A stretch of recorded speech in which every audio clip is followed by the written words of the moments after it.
What's up, everyone? Alex Zietlow alongside Mike Kaye. We both write for the Charlotte Observer, and we're in Indianapolis to celebrate and cover the 2025 NFL Scouting Combine.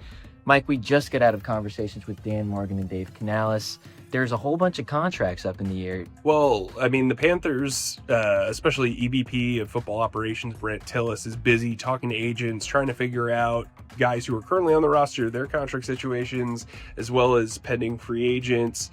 We learned from Dan Morgan that the Panthers will let tight end Tommy Tremble, safety Xavier Woods, linebacker Shaq Thompson, which we kind of learned about earlier on in the week, and kicker Eddie Pinheiro test free agency. Now, a couple of guys that they really want to get back at the center position, there's an opening at that starting position. All three guys that started at that position are going to be some sort of free agents, but the two guys that they clearly want back are veteran center Austin Corbett, and then fill-in center Cade Mays, who is about to be a pending restricted free agent. It wasn't clear whether or not the Panthers would put a restricted tender on Mays heading into free agency, but there's a possibility that both re-sign. Perhaps they compete for that starting center job. We also know about Miles Sanders being negotiated with. He's likely to have to take a pay cut. He's obviously underperformed the last couple of years.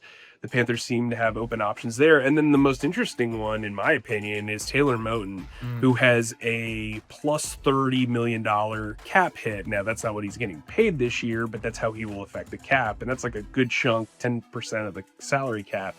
So the logic was maybe they try to lower his cap number with a contract extension. Not so fast. Dan Morgan made it sound like maybe they just take their medicine, eat the big cap, see how Taylor Moton performs, and then move on from there. For all of our coverage in Indy of the Scouting Combine, turn to the sports section of charlotteobserver.com.